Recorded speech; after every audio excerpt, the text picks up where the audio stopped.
हिंदू मुस्लिम समस्या के बाबत आपकी क्या दृष्टि है? उसका समाधान आपके मॉडल में कैसे होगा? वो आप कैसे देखते और सोचते हैं? जी जी, इसको ऐसा करके देखें कि हर एक धर्म वालों का प्रयास यही रहता है जी कि उनकी कम्युनिटी अच्छे से सुखद होके जिए, ताकि और दूसरी कम्युनिटियों के लिए अट्रैक्शन बने, बिल्कुल। है ना। आज भी आप देखेंगे तो जो क्रिश्चियन कम्युनिटी है वो पैसे के बल पर ही दूसरे लोगों को कन्वर्ट करती है, बिल्कुल। और इसी रूप में आप देख सकते हो कि वो नंबर 1 कम्युनिटी है पूरे वर्ल्ड में। जी मुस्लिम कम्युनिटी जो है वो जनसंख्या बढ़ा के, और उस समय राजाओं के समय काफ़ी उन्होंने इधर उधर राजवाज किए थे और वो सब किया था, तो उनका उस तरह से हो गया। अब इसका सॉल्यूशन क्या है हमारे वाले सिस्टम में, क्योंकि इसका नाम है संपूर्ण समाधान, बिल्कुल। है ना। और संपूर्ण समाधान नाम है, मतलब सच में ही वो संपूर्ण समाधान ही है, माने केवल नाम की बात नहीं है, पर है। उसमें क्या होगा कि हमारे यहाँ पे ये नगरीय सिस्टम होगा। जैसे एक नगर में 20 लाख के आसपास की आबादी होगी, और वो नगर विभिन्न प्रकार के होंगे नगर, लेकिन सारी सुख सुविधाएं सब में एक ही समान होंगी। विभिन्न प्रकार के कैसे होंगे कि अगर किन्हीं को कम्युनिटी वाइज रहना है, मान लिया जैसे मुस्लिम लोग बोलें, ऐसे कोई लोग बोलें कि भाई हम तो ऐसे नगर में रहेंगे जहाँ केवल मुस्लिम मुस्लिम रहते हो, तो उनके लिए ऐसा ही नगर होगा जिसमें केवल और केवल मुस्लिम ही रहते होंगे, उन्हीं को वहाँ पे रजिस्ट्रेशन होगा, उन्हीं को वहाँ पे सारी चीज़ें अलॉट होंगी। कोई बोले हम तो हिंदू में रहना है, तो उनके लिए हिंदू वाला होगा। कोई बोले कि नहीं हम तो मिक्स रह जाएंगे, तो एक मिक्स वाला होगा कि भाई जिनको मिक्स में रहना है वो मिक्स में जाके रहिए। इस तरह से इसको जितने भी आप खंडों में बांट सकते हैं। जैसे भाषा वाले, कन्नड़ वाले बोलें कि नहीं हमें हमें तो भाई एक कन्नड़ नगर चाहिए अलग से, हिंदी वाले बोलें कि हमें एक हिंदी नगर चाहिए, इंग्लिश वाले बोलें कि इंग्लिश, मलयालम वाले बोलें कि मलयालम। तो पहली जो इसकी एस्टेब्लिशमेंट होगी वो इस तरह से होगी कि किसी भी व्यक्ति को कुछ भी करने के लिए बाध्य ना किया जाए जो वो नहीं करना चाहते, चाहे भाषा के लेवल पर हो, चाहे धर्म के लेवल पर हो, है ना, ये चीज़ है। लेकिन इनका सॉल्यूशन इसमें है, वो कैसे है वो मैं थोड़ा सा आपको बताऊं। आप थोड़ा सा सोचो कि आज आदमी मंदिर और मस्जिद में क्या मांगने जाता है। हम लोग भी जाते होंगे, हमारे भी, वहां जाके क्या मांगता है या किस आशा से जाता है? वो इस आशा से जाता है कि उसको कोई समस्या है घर में तो वो अल्लाह दूर कर दे, या ईश्वर दूर कर दे, या जीसस दूर कर दे, और या तो हमारी स्थिति ठीक ठीक रखे। अगर ठीक है हम, तो ठीक रखे भाई, अपनी भगवान कृपा हमारे ऊपर बनाए रखे। इसलिए आदमी वहां लगातार हाजिरी जैसी देने, या जो भी कुछ वो ध्यान धारणा और मंत्र तंत्र जो करने जाता है वो इसी वजह से जाता है। जब वो इस व्यवस्था में ऐसे रहने लगेगा कि सब कुछ तो मांगने से मिल जा रहा है, फिर मंदिर मस्जिद क्या इस बात के लिए जा सकेगा? अब इस बात के लिए तो नहीं जाएगा, क्योंकि जरूरत तो नहीं पड़ेगी। अब इस बात के लिए नहीं जाएगा तो अब क्या कारण बचेगा कि वो मंदिर और मस्जिद को, या आज के टाइम में बोलें तो रिलीजन को या धर्म को फॉलो करे। हाँ, मतलब उसका अपने अंदर स्थान किस रूप में रखेगा? क्योंकि अब सुख पाने के लिए और दुखों से बचने के लिए बात तो होगी खत्म, वो तो सिस्टम ने दूर कर दी, ठीक।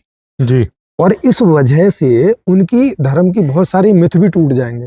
वहाँ लिखा हुआ है कि जीवन में से दुख तो जा ही नहीं सकता है, तो ये भी, तो जब बच्चे पढ़ेंगे देखेंगे कि यार ये तो बात तो गलत लिखी हुई है, दुख तो खत्म हो गए। हम्म?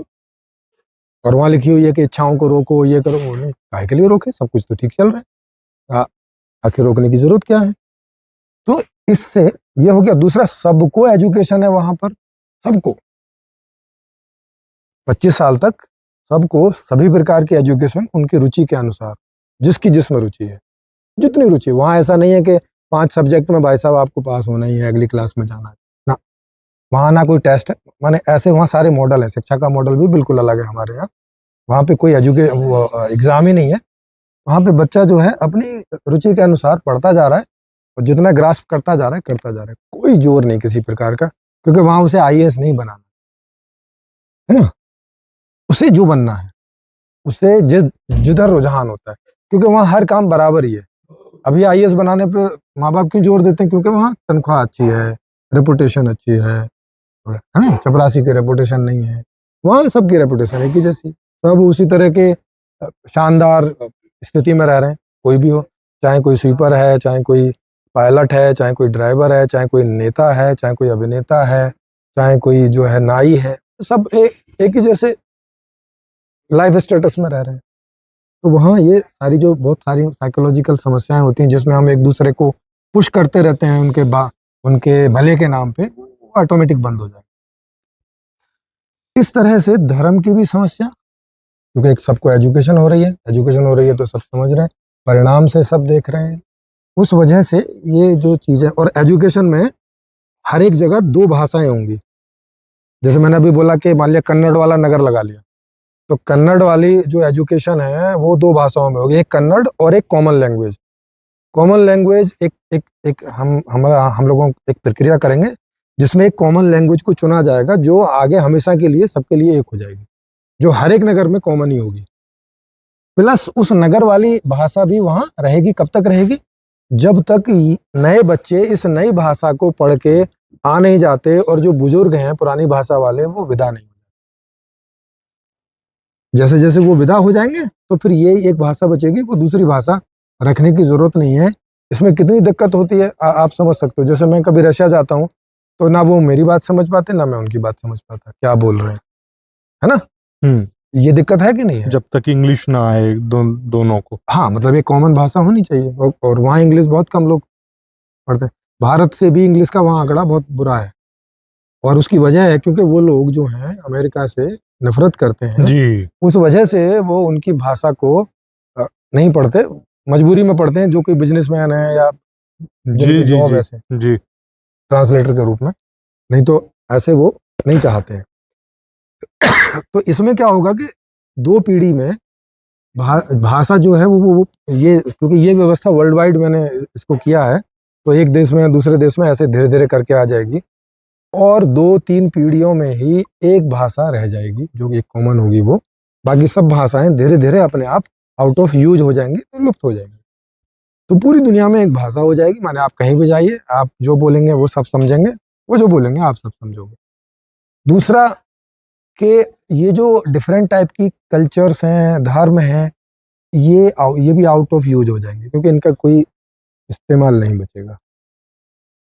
क्योंकि अभी तो ईश्वर के नाम पे लोग यही तो करते हैं, देखो तुम ईश्वर की पूजा करोगे तो वो तुम्हारी लाइफ अच्छी कर देगा, यहाँ भी अच्छी कर देगा, स्वर्ग में भी अच्छी कर देगा। यही तो सारे लोभ लालच और डर दिए जाते हैं, यही मोटिवनेस है ना। लेकिन वहाँ आदमी सब मजे में है, यही 72 हूर मिल रही है, वहाँ की कौन सोचे। यही सब कुछ सारे ऐशो आराम मिल रहे हैं, यही शरबत आजम मिल रहा है?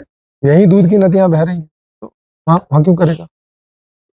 उस वजह से ये चीजें धीरे धीरे 2 पीढ़ी में 3 पीढ़ी में अपने आप साइड हो जाएंगी। इनको आदमी को बोल के, क्योंकि ये उसके इमोशनल चीजें हैं, इनसे जुड़ा रहता है आदमी, तो वो जब उनका इस्तेमाल करना बंद कर देगा तो खुद ही एक नियम है कि आदमी जिस चीज का इस्तेमाल करना बंद कर देता है वो उसका अंग डल होने लगता है, ये तो वो सोने लगता है। ये तो व्यवहारिक जगत की पूरी बात आपकी हुई, ये स्पष्ट भी है।